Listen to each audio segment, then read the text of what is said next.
प्रभु या अल्लाह की प्यारी आत्माओं, आज हम बात करेंगे इस्लाम में फैली और फैलती जा रही एक और बुराई की, जो मुस्लिम युवाओं को भी अपनी जद में ले रही है। शराब और जुआ आजकल युवाओं का शौक और आदत दोनों बन चुका है। अल्लाह के बंदों, शराब पीने और जुआ खेलने को कुरान में महापाप बताया गया है। देखिए कुरान से प्रमाण। सूरह अल बकरा 2 आयत नंबर 219।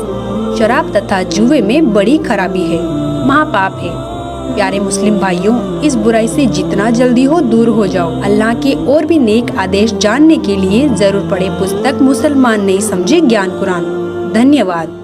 फजाइले अमाल मुसलमानों की एक विशेष पवित्र पुस्तक है, जिसमें इबादत की विधि तथा पूर्ण परमात्मा कबीर साहिब का नाम विशेष रूप से वर्णित है। जैसा कि आप निम्न फजाइले अमाल के ज्यों के त्यों लेख देखेंगे। उनमें फजाइले जिक्र में आयत नंबर 1, 2, 3, 6 तथा 7 में प्रमाण है कि पाक कुरान का ज्ञान उतारने वाला अल्लाह ब्रह्म काल अर्थात शर पुरुष कह रहा है कि तुम कबीर अल्लाह की बड़ाई करो। वह कबीर अल्लाह तमाम पोसीदा और जाहिर चीजों को जानने वाला है और वह कबीर आलिशान रुतबे वाला है। जब फरिश्तों को कबीर अल्लाह की तरफ से कोई हुक्म होता है तो वे खौफ के मारे घबरा जाते हैं। यहाँ तक कि जब उनके दिलों से घबराहट दूर होती है तो एक दूसरे से पूछते हैं कि कबीर परवरदिगार का क्या हुक्म है। ये सब आदेश कबीर अल्लाह की तरफ से हैं, जो बड़े आलिशान रुतबे वाला है। हजूरे अक्सर सल्लल्लाहु अलैहि वसल्लम हजरत मोहम्मद का इरशाद कहना है कि कोई बंदा ऐसा नहीं है कि ला इलाहा इल्लल्लाह कहे उसके लिए आसमानों के दरवाजे न खुल जाए, यहाँ तक कि यह कलीमा सीधा अर्श तक पहुँचता है, बशर्ते कि कबीरा गुनाहों से बचाता रहे। 2 कलमों का जिक्र है कि एक तो ला इलाहा इल्लल्लाह है और दूसरा अल्लाहु अकबर अर्थात पूर्ण परमात्मा कबीर भगवान।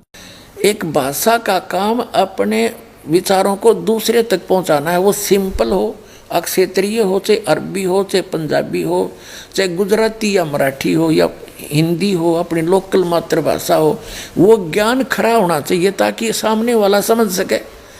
हमारी बुद्धि काम करना बंद कर जाती है क्योंकि हमने ज्ञान नहीं। तो इस ज्ञान से समझ में होगा कि हम किसको के मान बैठे। कहते हैं बड़ करे सो भूत है, थोड़ा बोले देव और मान महंत चावे नहीं। ये लक्षण रख ले। जो अटपट करते हैं ना ज़्यादा, वो तो कहते भूत समझो उनको, तो वो तो मूर्ख बनाना चाहते हैं जनता को। और थोड़ा बोले देव, महापुरुष तो बहुत सीमित बातें करता है, ढंग से बोलता है। और मान महंत चावे नहीं, मान बढ़ाई चाहता नहीं। ये साधु के लक्षण। वास्तविक ज्ञान विस्तार के साथ सच्चिदानंद घन ब्रह्म के मुख से उच्चरित वाणी में उस परमात्मा ने स्वयं आकर बोली है वो वाणी, और उसमें वर्णित है वो है तत्व ज्ञान। और वो तत्व ज्ञान किसी तत्वदर्शी संत से जाकर पूछो। यही कुरान शरीफ में लिखा है कि उस अल्लाह अकबर, उस बड़े भगवान की जानकारी किसी बाखबर से पूछ देखो। और यही यजुर्वेद में स्पष्ट कर दिया है कि कोई तो परमात्मा को संभवात और कोई उसको असंभवात, यानी कोई तो कहता वो जन्म लेकर श्री राम और कृष्ण रूप में आता है, कोई कहता वो अजन्मा है, जन्म लेता ही नहीं।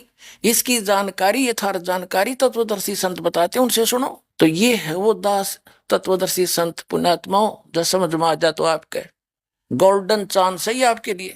33 करोड़ देवताओं की ये समझ लो मेंबर ऑफ पार्लियामेंट की सीट है। वो देवता मर जाते हैं, दूसरे अच्छी आत्माओं को देवता पद प्राप्त हो जाता है।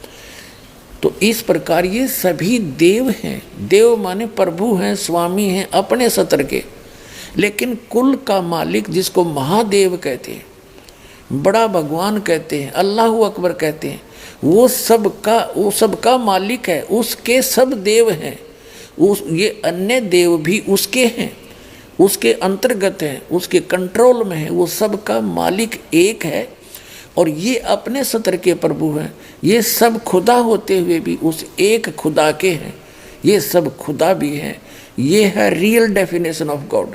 आखिर बाखबर कौन होता है? सभी किताबों का इल्म और खुदा की सच्ची इबादत बताने वाले को बाखबर कहते हैं। उसे ही हिंदू समाज में तत्वदर्शी संत, सिख समाज में वाहिगुरु, ईसाई समाज में मसीहा और मुस्लिम समाज में बाखबर कहते हैं। बाखबर ही हमें खुदा कबीर की पूर्ण जानकारी तथा सच्ची इबादत का तरीका बताता है। खुदा कौन है, कैसा है, कहाँ रहता है, ये सब बाखबर ही बताता है। देखिए पवित्र कुरान मजीद से प्रमाण। सूरह बकरा 2 आयत नंबर 114। इसमें खुदा को बाखबर बताया गया है। जब खुदा बाखबर है तो जो बाखबर है उसे क्या उपमा दी जाए। सूरह लुकमान 32 आयत नंबर 33। इस आयत में भी खुदा को जानने वाला अर्थात बाखबर बोला गया है। सूरह फुरकानी 25 आयत नंबर 52 से 59। इन आयतों में बताया गया है कि अल्लाह ने 6 दिन में सृष्टि रची और 7वें दिन तख्त पर जावे राजा। उसके विषय में किसी बाखबर से पूछने के लिए बोला है। वह बाखबर संत रामपाल जी महाराज जी हैं, जिन्होंने वर्तमान समय में एक कादर खुदा कबीर के विषय में बताया और उनकी इबादत करने का सही तरीका बताया है, जो हमारी सभी किताबों तौरेत, जबूर, इंजिल और कुरान